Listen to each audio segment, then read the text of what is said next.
Om Swastiastu, Semeton Istana Channel, selamat datang di Istana Channel. Semeton, jika Anda yang baru atau masih sekolah, mungkin sendiri atau minoritas, tidak punya teman-teman banyak yang beragama Hindu, ini sering dialami oleh umat Hindu yang ada di perantauan.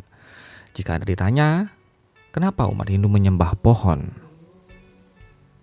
Tahukah Anda jawaban apa yang akan Anda berikan?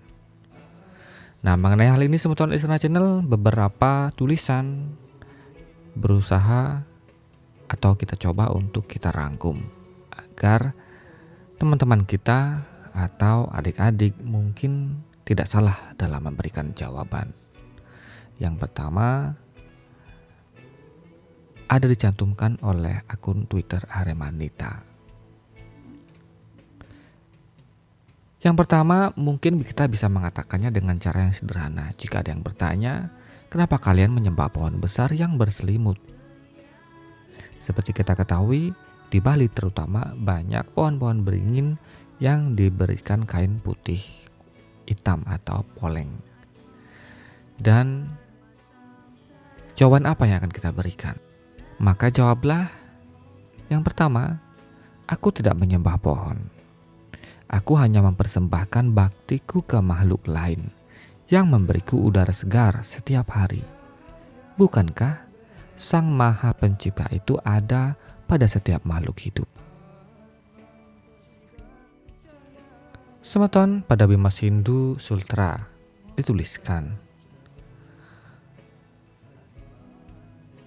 Om Swastiastu. Cening aja makejang, Bapak hadir kembali dengan kerinduan Bapak terhadap kalian semua dengan membawa cerita percakapan dengan saudara non-Hindu kita. Yang memang di antara mereka banyak yang belum memahami tentang uniknya cara bersembahyangan kita terhadap Sang Maha Pencipta. Tulisan tersebut dituliskan pada media informasi umat Hindu Sulawesi Tenggara, @Bimasindu Sultra. Pada saat itu, ada seorang non-Hindu bertanya, Bagawan, bolehkah saya bertanya sesuatu? Bagawan Sunya menjawab, kenapa tidak? Bertanyalah. Mudah-mudahan saya bisa memberikan jawaban atas pertanyaannya. Bagawan, kenapa orang Hindu dan khususnya orang Hindu di Bali menyembah arca yang disebut pelinggi, patung, dan pohon? Apakah Tuhan kalian yang disebut Ida Sayang Widiwasa tersebut tinggal di pohon tersebut? Kemudian Bagawan Sunya menjawab, tidak anakku. Jadi, kenapa kalian menyembah arca patung dan pohon tersebut? Kemudian Bagawan Sunya menjawab, yang kita sembah bukanlah arca, patung, atau pohon itu.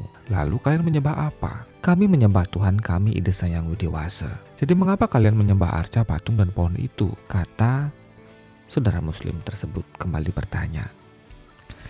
Kami memang menghadap ke arah arca atau patung dan pohon itu, tapi kami tidak menyembah arca, patung, dan pohon tersebut.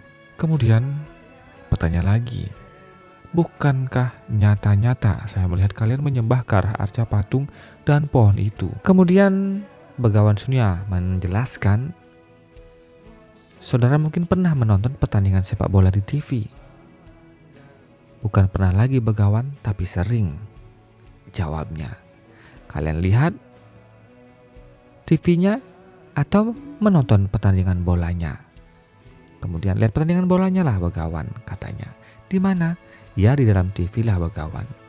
Coba buka TV itu, lihat di dalamnya. Adakah stadion dan pertandingan bola? Tidak. Memang tidak ada Bagawan. Tapi kan gambarnya ada. Bukalah TV itu, kata Bagawan. Lihat ada gambar pertandingan bola di dalamnya? Tidak. Kemudian dijawabnya, tidak. Jadi Bagawan kemudian menjawab, lihatlah TV, bukan pertandingan bola, betul tidak? Tidak, saya lihat pertandingan bola, bukan TV itu Bagawan. Kenapa? Kok jadi aneh begini? Kata Bagawan, kenapa aneh Bagawan? Kemudian dijelaskan lagi. Saudara melihat pertandingan bola, sedangkan saya melihat dalam TV itu tidak ada apa-apa. Yang ada hanya kabel berseliweran. Kemudian pertanyaannya kembali, Memang dalam TV itu ada banyak kabel, tapi TV itu menayangkan gambar pertandingan bola di dalamnya begawan. Jadi tidak anehkah ini, katanya? Ya tidak aneh begawan. Jadi tidak aneh jugalah jika saya menyembah ke arah arca patung dan pohon yang saudara maksudkan tadi untuk menyembah Tuhan kami Ida Sayang Widi. Walaupun di dalam arca patung dan pohon tersebut tidak ada Tuhan kami Ida Sayang Widiwasa di sana. Kemudian begawan mengakhiri percakapannya. Cening Ajak Makejang tidak cukup memberitahu kepada saudara-saudara kita yang belum memahami bahwa Tuhan itu berada di setiap makhluk ciptaannya. Semoga kita semua bisa memberikan pencerahan dan diberikan kecemerlangan pikiran, kerendahan hati, dan keteraman jiwa dari Tuhan yang Maha Pencipta. Kemudian Ida Pandita Empu Jaya Acaryananda pernah menuliskan pada Tribun Bali, prosesi pemujaan umat Hindu berbeda dengan agama lainnya. Agama Hindu identik dengan menyembah patung dan tumbuh-tumbuhan. Kalau kita membahas tumbuhan, tentu yang dipuja bukanlah bentuk fisiknya, tetapi nilai keutuhannya yang berada di dalamnya. Dalam ajaran Bhagavad Gita, alam semesta ini merupakan sumber dari kehidupan. Sementara tumbuh-tumbuhan menjadi bagian utama dari alam semesta. Manusia tidak bisa hidup tanpa binatang dan binatang tidak bisa hidup tanpa tumbuhan. Secara esensi, tumbuhan tidak tergantung pada keduanya. Karena itulah umat Hindu sangat menghormati tumbuh-tumbuhan lantaran memberikan kehidupan pada setiap makhluk. Hal ini juga menimbulkan keyakinan kekuatan Tuhan bersemayam pada tumbuhan. Seiring perkembangan industri, alam atau tumbuhan ini mulai dieksploitasi untuk memenuhi kebutuhan manusia. Kita yang menganut keyakinan teokosmosentris menilai eksploitasi alam tersebut telah menjauhkan kekuatan Tuhan dari alam semesta ini. Memang kalau hal ini diperseterukan, menurut pandangan agama lain, ini tidak akan masuk akal. Sebab setiap agama memiliki cara pandang berbeda-beda.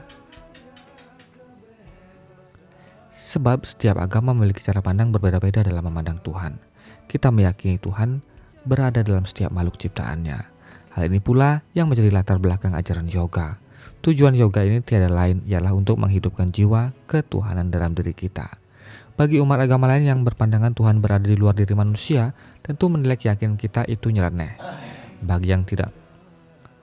Bagi umat agama lain yang berpandangan Tuhan berada di luar diri manusia, tentu menilai keyakinan kita ini nyeleneh. Bagi yang tidak mengerti, maka mulailah kita dituduh sebagai animisme, dinamisme, dan sebagainya. Padahal disinilah yang sebenarnya disebut sebagai ajaran Ataoisme. Kalau kita masuk wilayah ini, ajarannya hampir semua agama memiliki perbedaan. Sekarang mari kita angkat nilainya agar kita tidak terjebak pada ajaran. Kita kembalikan pada nilai filsafat filosofi hakikat dan kembalikan pada spiritnya. Bagaimana spirit dalam Hindu? Yaitu Vedanta, yakni Tuhan tidak hanya berada di luar ciptaannya, tetapi juga berada di dalam ciptaannya. Tinggal kita memilih yang mana mau diyakini. Hanya saja permasalahannya ketika kita memilih A, Tuhan berada dalam setiap ciptaannya, jangan menyalahkan B, Tuhan berada di luar ciptaannya. Begitu juga sebaliknya. Intinya harus saling menghormati. Meskipun kita berbeda ajaran, toh tujuannya sama, yakni berbakti kepada Tuhan.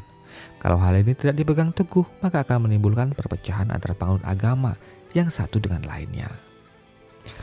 Jadi sama teman Istana Channel, Anda tidak perlu merasa panik dan kecewa atau berpanas hati ketika diberikan pertanyaan-pertanyaan seperti itu.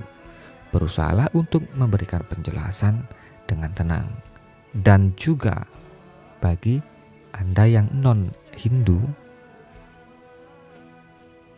berikanlah pertanyaan tersebut karena memang rasa ingin tahu yang tinggi, bukan karena sesuatu alasan lain menyudutkan atau yang lainnya. Semoga di negara yang berbineka ini kita bisa hidup saling berdampingan dengan mengutamakan ajaran toleransi. Semoga terima kasih atas atensi Anda. Sampai jumpa di video selanjutnya. Om Santi Santi Santi.